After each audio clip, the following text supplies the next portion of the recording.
Honourable Steve Whan. Madam Chair, we've just heard from the Minister for Police, who's told us that he doesn't listen to lawyers or judges when he's considering this sort of thing. And of course, he might want to sound like he's tough and chest beating. But let's go and have a look at the real facts of what's happened here. Over the Christmas period, the government was sitting on its hands while the community became overwhelmingly concerned about alcohol-fuelled violence. The opposition put forward a package of measures to deal with alcohol-fuelled violence. The government did nothing. It sat on its hands. The Premier was away. The Police Minister mightn't have been around. I don't know. But what happened when they came back was that they they realised that they had been left behind and that the community thought they weren't doing enough on alcohol-fuelled violence.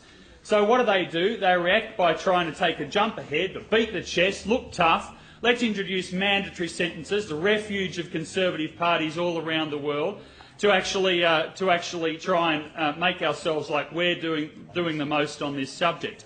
What the opposition's done is look sensibly at this, recognise that there was a community call for tough sentences and for some mandatory elements in the sentences, but also recognise that there were circumstances where you may not want a judge to have to impose that sentence. And the Victorian model, which was agreed by the Conservative parties in Victoria and the Labor Party in Victoria, seems a very sensible path to take.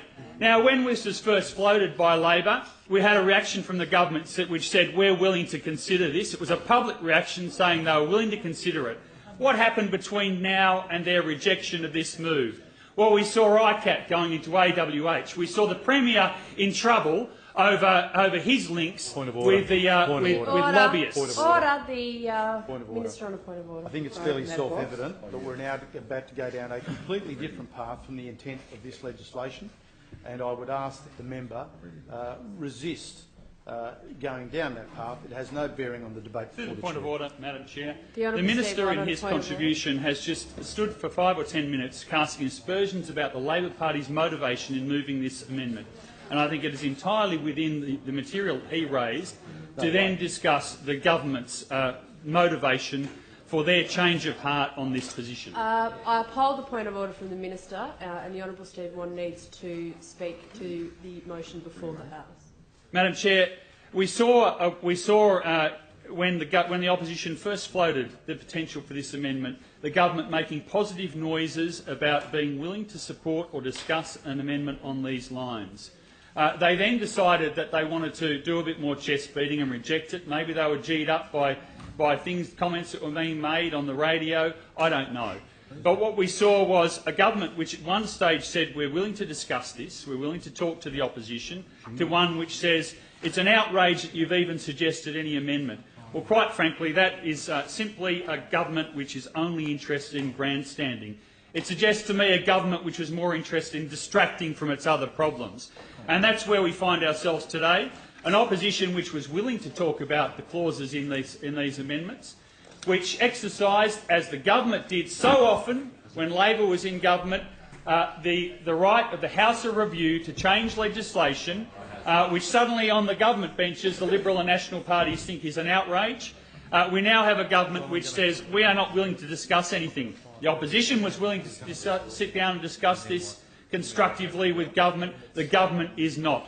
It is this government which is now holding up, through its actions, attempts to strengthen laws in this area, and the people of New South Wales shouldn't be under any doubt.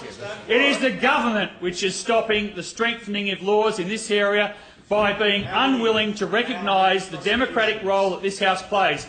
If the Leader of the government wants to stand up in this place and say that the Legislative Council shouldn't be allowed to have a say on this, then have the guts to stand up and say that you should abolish the upper house, because that's what you're suggesting.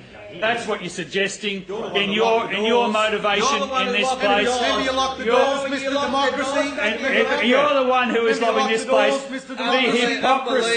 The hypocrisy of these people, who, when they sat here in this place in opposition, were more than happy to side with crossbenchers to alter legislation and expect Labor governments to do it. And now we see the hypocrisy of this minister, who gets up and does the holier-than-thou attitude of saying, oh, I'm just standing up for cops. Well, what a lot of rot that is. What a lot of rot that is. This opposition was more than happy to discuss and negotiate with the government. The government, in its attitude, is saying, we're only interested in headlines, we're not interested in results. And it falls on you and your responsibility for doing that.